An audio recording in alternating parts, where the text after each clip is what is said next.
Every smoker is afraid of the nicotine withdrawal symptoms, but do you have to really worry about that? The answer may surprise you. Hi, Nasia Davos here. In this video, you will learn why nicotine withdrawal is actually a good thing.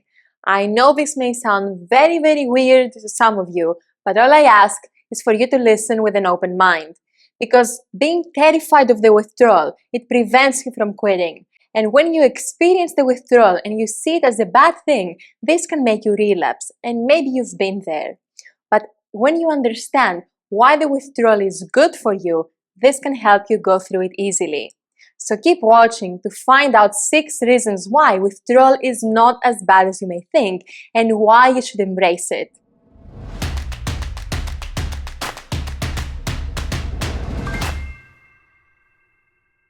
Before we get started, make sure you subscribe to this channel and hit the bell button so you can get more videos that will help you stop smoking.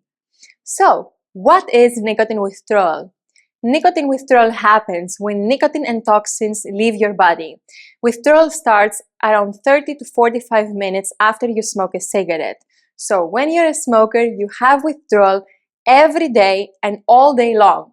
The thing is that when you stop smoking, when you stop supplying your body with nicotine, you have more intense withdrawal that eventually ends. Some examples of nicotine withdrawal symptoms are cough, brain fog, agitation, smoking dreams, tingling in your hands and feet, physical and mental cravings, or anxiety. Now, of course, you're not going to experience everything, but if you want to learn more about the nicotine withdrawal symptoms and how to face them, check the links I added for you in the description. So, let's get to it. Why embrace the nicotine withdrawal? Well, first of all, it's not worse than a common cold. When you have a flu, you have symptoms like fever, you feel shaky, and you feel tired. You have those symptoms because your body is trying to fight off the toxins and the infection. The same thing with the nicotine withdrawal. You have nicotine withdrawal symptoms because your body is fighting off the drug and the toxins. Reason number 2, the withdrawal is temporary. It's not going to last forever. The nicotine withdrawal will end as long as you stay nicotine-free. Now, all the withdrawal symptoms that you may experience, they can last from a couple of days to a couple of weeks, depending on each person.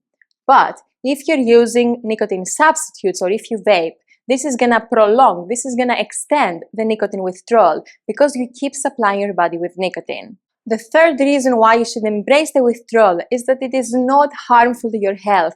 It's actually helpful. For example, if you experience cough and chest pain, this may seem bad, but what really happens is that the muscles in your chest contract so they can expel all the mucus that has been accumulating in your lungs all those years. So it looks bad, but it's a good thing. Or if you experience tingling in your hands and your feet, this happens because oxygen is finally flowing properly to these areas of your body. Or when you have physical cravings, it's because you have less and less nicotine in your body. Or if you experience signs of depression and anxiety, it's because your brain starts regulating dopamine, the feel-good chemical in your brain, naturally, so that you can feel good without needing nicotine, so that your emotions are not controlled by nicotine anymore, and so that you can feel rewarded without nicotine. Because quitting smoking, and this has been proven by research time and time again, quitting smoking decreases depression and anxiety, even if you have chronic depression and anxiety, and it increases happiness. But for you to reach that point, you need to go through this adjustment period that we call withdrawal. Now, the fourth reason why you should embrace the withdrawal is that you can easily overcome it if you change your perspective, your frame of mind, if you change how you see smoking, the mental addiction. In 1971, during the Vietnam War, 20% of the US soldiers were heroin addicts. They were addicted to heroin. And the government was worried, and that's why they created the Special Action Office of Drug Abuse Prevention to track those soldiers and see what's going on and prevent them from relapsing. So what happens is that after leaving the war, only 5% of the soldiers that were addicted to heroin, only 5% relapsed within a year, and 12% relapsed within 3 years. So basically, 90%, this is a huge number, 90% of heroin addicts quit basically overnight. no withdrawals, no pains, nothing. And the researchers concluded that this happened because they changed their environment. They went from war to home, so their triggers were gone. The reasons for using were gone, and they changed how they saw their addiction. And that's what I want you to take from it. You need to change your context, your frame of mind, and your routine. Because quitting smoking is a mind game. It is as big of a deal and as difficult as you make it to be. It's all about context, and if they can overcome heroin withdrawal, you can definitely overcome nicotine withdrawal. Now, not only you should embrace the nicotine withdrawal, but you can actually enjoy it. So the fifth reason is that the withdrawal is a sign of health, healing, and progress. It is a sign that your body adjusts back to normal health. It is a sign that you're doing things right. If you don't experience any withdrawal symptoms, then how do you know you're overcoming the addiction? Withdrawal is a sign your body is actually changing. It is a feedback loop. It is a conversation between you and your body. It's your body telling you, hey, you did the best you could, you quit smoking, be patient with me, I'm changing, just stay away from nicotine and smoking.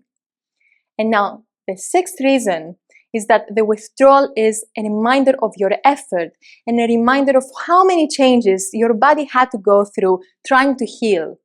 And if nothing else, this can make it harder for you to go back. It's like touching a hot stove. It's gonna hurt a little bit, but next time you're around a hot stove, you're gonna remember your past experience and hopefully step back. And that's what I want you to do. If you remember all the changes you had to make, this is gonna stop you from picking up a cigarette after you quit.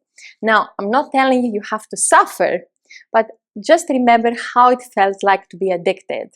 So to sum up, you should embrace the nicotine withdrawal because it's not worse than a common cold. It's your mental state that makes all the difference. Also, the withdrawal is temporary, it's not harmful to your health, it's helpful, and it's easy to overcome it if you change your frame of mind. If you see it as trauma, it's gonna be painful. But if you're happy about quitting, you're gonna see it as freedom signs. And I invite you to change its name. Call it freedom signs, because our words, the words we use, change our experience. So if the phrase nicotine withdrawal has a negative connotation for you, or if it makes you feel bad, just change how you call it. You can call it freedom signs or something else that makes you feel empowered. Because the nicotine withdrawal is a sign of health, healing, and progress, and a reminder that you don't want to go back to smoking. So thank you so much for watching. If you want to overcome the mental addiction and change how you see smoking, make sure you get the foundational video of the CBQ method. The CBQ method is a 4-stage method that helps you overcome the mental addiction and change your frame of mind, because the mental addiction is the biggest part of the smoking addiction. And if you overcome that, everything is going to be easy. And you can follow the CBQ method even if you have already quit, exactly because it helps you overcome the mental dependence on smoking. So if you like this video, hit the like button below, subscribe to this channel, and leave a comment and let me know what's an empowering name you can give to your withdrawal. See you in the next video.